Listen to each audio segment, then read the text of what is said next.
ആദ്യം വരുത്തേണ്ട തിരുത്തൽ മുഖ്യമന്ത്രി തൽസ്ഥാനത്ത് നിന്ന് മാറുക എന്നുള്ളതാണ്. അതായിരിക്കണം തിരുത്തൽ രാജ്. കാരണം ഇത്രയേറെ അഴിമതി ആരോപണത്തിന് വിധേയനായിട്ടുള്ള ഒരു മുഖ്യമന്ത്രി, ആ അഴിമതി ആരോപണങ്ങൾ ഉന്നയിക്കപ്പെട്ടാൽ ഒരു അക്ഷരം മിണ്ടാതെ മൗനം അവലംബിച്ച് പ്രതിരോധിക്കുക, ആക്ഷേപം ഉന്നയിക്കുന്നവരെ മുഴുവൻ അവർക്കെതിരായി ED ഉപയോഗിച്ച് കേന്ദ്ര ഗവൺമെൻറ് കേസെടുക്കുന്നത് പോലെ സ്റ്റേറ്റ് വിജിലൻസ് ഡിപ്പാർട്ട്മെൻറ്റ് ഉപയോഗിച്ച് കേസെടുക്കുക, ഇതൊക്കെ ഒരു ഇടതുപക്ഷ രാഷ്ട്രീയ പ്രസ്ഥാനത്തിന് യോജിച്ചതാണ്. ഞാൻ ഒറ്റ ചോദ്യം ചോദിക്കാനായി, എന്തുകൊണ്ട് കേരളത്തിൻ്റെ മുഖ്യമന്ത്രി ഇതര സംസ്ഥാനങ്ങളിലെ തെരഞ്ഞെടുപ്പ് ക്യാമ്പയിനിൽ പങ്കെടുത്തില്ല? ആ പാർട്ടി ചോദിക്കൂ. ഏത് മുഖ്യമന്ത്രിയാണ് ഇതര സംസ്ഥാനങ്ങളിൽ പോകാതിരുന്നത്? ഒരൊറ്റ മുഖ്യമന്ത്രിയുടെ പേര്, ചന്ദ്രബാബു നായിഡു അടക്കം ഇവിടെ നാമനിർദ്ദേശ പത്രിക കൊടുക്കുന്ന സ്ഥലത്ത് അദ്ദേഹത്തിൻ്റെ പാർട്ടി വേറൊന്നുമില്ലെങ്കിൽ പോലും നാമനിർദ്ദേശ പത്രിക, അത് മുഖ്യമന്ത്രിയല്ല, ഇവിടെ വന്നു, എല്ലാ മുഖ്യമന്ത്രിമാരും വന്നു ഈ പ്രധാനമന്ത്രിയുടെ നോമിനേഷൻസ്.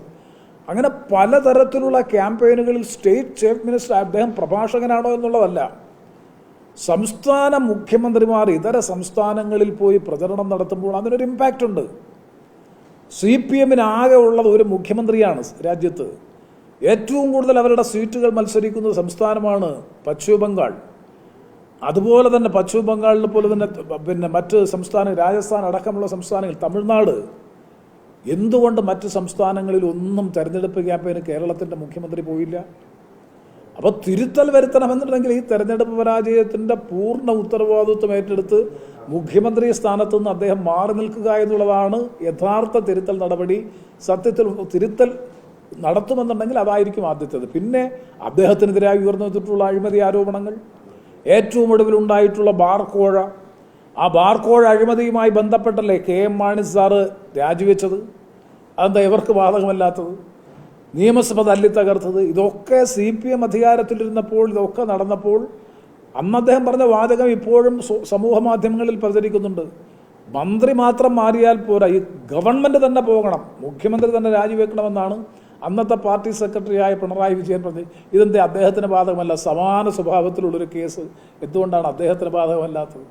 അപ്പോൾ ഇതെല്ലാം ജനം കാണുന്നുണ്ട്. അതിനെതിരായിട്ടുള്ളൊരു വലിയ വികാരം കൂടിയാണ്. തിരുത്തലുണ്ടാകുന്നെങ്കിൽ ആ തിരുത്തൽ വരുത്തേണ്ടത് ഭരണരംഗത്താണ്. മുഖ്യമന്ത്രി സ്ഥാനത്ത് നിന്ന് അദ്ദേഹം മാറി നിന്ന് മറ്റൊരാളെ മുഖ്യമന്ത്രിയാക്കുക എന്നുള്ളത് മാത്രമാണ് CPMന് ഫലപ്രദമായ തിരുത്തൽ നടപടിയായി ചെയ്യാൻ കഴിയുന്നതും.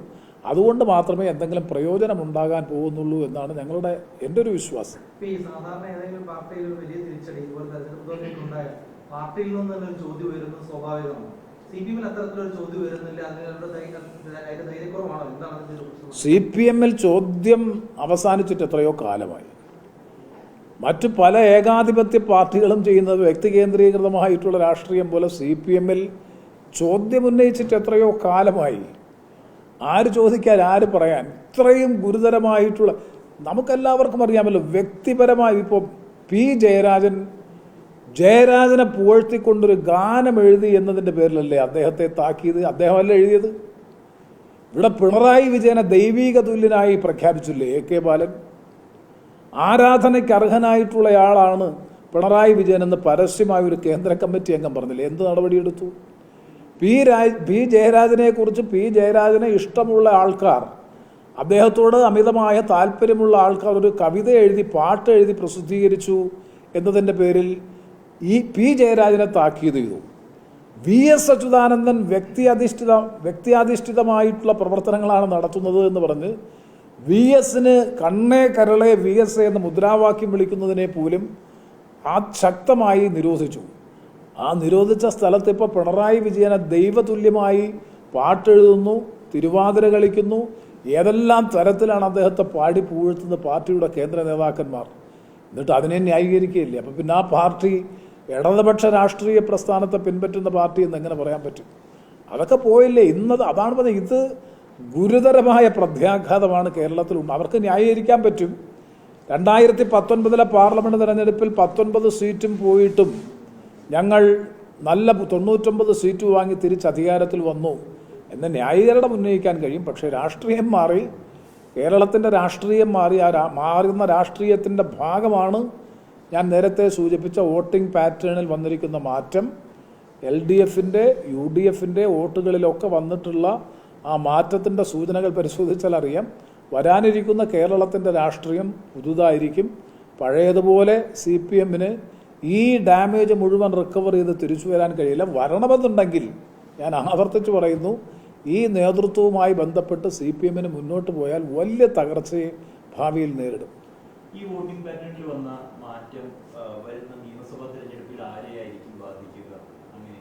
അത് ശരിയായ പഠനത്തിന് വിധേയമാക്കേണ്ടുന്ന കാര്യമാണ്. അത് അസംബ്ലി സെഗ്മെന്റ് വൈസായി നമ്മൾ പരിശോധിക്കുമ്പോഴാണ് അതിൻ്റെ ഇമ്പാക്റ്റ് മനസ്സിലാക്കാൻ പറ്റുന്നത്. അത് ആരെ ബാധിക്കുമെന്നുള്ളത് വരുന്ന 2 വർഷക്കാലത്തെ പ്രവർത്തനവും ഒരു പ്രധാനപ്പെട്ട ഘടകം തന്നെയാണ്. കാരണം BJP ഒരു രാഷ്ട്രീയ ശക്തിയായി വളർന്നു വരാൻ അവർ അക്കൗണ്ട് ഓപ്പൺ ചെയ്യുന്നതോടുകൂടി അവരിൽ വലിയ പ്രതീക്ഷ വന്നിട്ടുണ്ട്. പക്ഷേ ആ പ്രതീക്ഷയ്ക്ക് അനുസരിച്ചുള്ള വളർച്ചയും മെച്ചവും നിയമസഭാ തെരഞ്ഞെടുപ്പിൽ ഉണ്ടാകണമെന്നില്ല. ഒരു സംശയം വേണ്ട, നിയമസഭാ തെരഞ്ഞെടുപ്പിൽ ആ നില ഇത് ദേശീയ തലത്തിൽ എന്തൊക്കെ പറഞ്ഞാലും ദേശീയ തലത്തിൽ ഒരു ഗവൺമെൻറ് അധികാരത്തിലിരിക്കുന്നു. ഇപ്പോൾ സുരേഷ് ഗോപി ജയിച്ചാൽ ഉറപ്പാണ്, പരോക്ഷമായി തന്നെ പ്രധാനമന്ത്രി പോലും ഉറപ്പ് കൊടുത്തു, കേന്ദ്രത്തിൽ മന്ത്രിയാണ്. തിരുവനന്തപുരത്ത് രാജീവ് ചന്ദ്രശേഖർ ജയിച്ചാൽ മന്ത്രിയാണ്, V മുരളീധരൻ ജയിച്ചാൽ മന്ത്രിയാണ്. അങ്ങനെയൊക്കെയുള്ള ദേശീയമായ ഒരു പരിപ്രേക്ഷ്യത്തിൻ്റെ പിൻബലത്തോടു കൂടി നടക്കുന്ന ഒരു തെരഞ്ഞെടുപ്പ് എന്ന പ്രത്യേകതയുണ്ട്. ഈ ഒരു വോട്ടിംഗ് പെർസെൻറ്റേജിൻ്റെ വളർച്ച നിയമസഭാ തെരഞ്ഞെടുപ്പിൽ എന്തായാലും BJPക്ക് കിട്ടാൻ പോകുന്നില്ല, സംസ്ഥാനാടിസ്ഥാനത്തിലുള്ള തെരഞ്ഞെടുപ്പായതുകൊണ്ട്. എന്നാലും നമ്മളതിൻ്റെ ഗൗരവം കുറച്ച് കാണുന്നില്ല, വളരെ ഗൗരവത്തോടെ. കാരണം യാഥാർത്ഥ്യമായി ഉൾക്കൊണ്ടുകൊണ്ട് പോയില്ല എന്നുണ്ടെങ്കിൽ വിലയിരുത്തലും ഭാവിയും ഒക്കെ വലിയ തരത്തിലുള്ള അപകടത്തിലായി വരും. ഞങ്ങളതിൻ്റെ ഗൗരവം കാണുന്നുണ്ട്. തീർച്ചയായിട്ടും അത് ചർച്ച ചെയ്യും. അതിനെ അതിജീവിക്കാൻ ആവശ്യമായിട്ടുള്ള കർമ്മപരിപാടികൾ ആവിഷ്കരിച്ച് മുന്നോട്ട് പോവുകയും ചെയ്യും. 11 സീറ്റിൽ BJP ഫസ്റ്റാണ്. അത് 11 സീറ്റ് എന്ന് പറയുമ്പോൾ സ്വാഭാവികമായിട്ടും അത് അടുത്ത നിയമസഭയിൽ കഴിഞ്ഞ പാർലമെന്റ് തെരഞ്ഞെടുപ്പിൽ ഇതേ പാറ്റേൺ തന്നെയായിരുന്നു. ഇപ്പോൾ അന്ന് 3 നിയോജക മണ്ഡലങ്ങളിൽ, തിരുവനന്തപുരത്ത് പല 3 നിയോജക മണ്ഡലങ്ങളിൽ അന്ന് മത്സരിച്ച കഴിഞ്ഞ പ്രാവശ്യമല്ല, അതിൻ്റെ അങ്ങേ പ്രാവശ്യം. പക്ഷേ നിയമസഭാ തെരഞ്ഞെടുപ്പ് വന്നപ്പോൾ ചിത്രം പൂർണ്ണമായിട്ടും മാറി. അതുകൊണ്ട് ആ ഒരു വോട്ടിംഗ് പെർസെൻറ്റേജ് നിലനിൽക്കണമെന്നില്ല. ആ ഒരു വോട്ടിംഗ് പെർസെൻറ്റേജ്, ഞാനത് ഒരു സാധ്യത മാത്രം പറയുകയാണ്.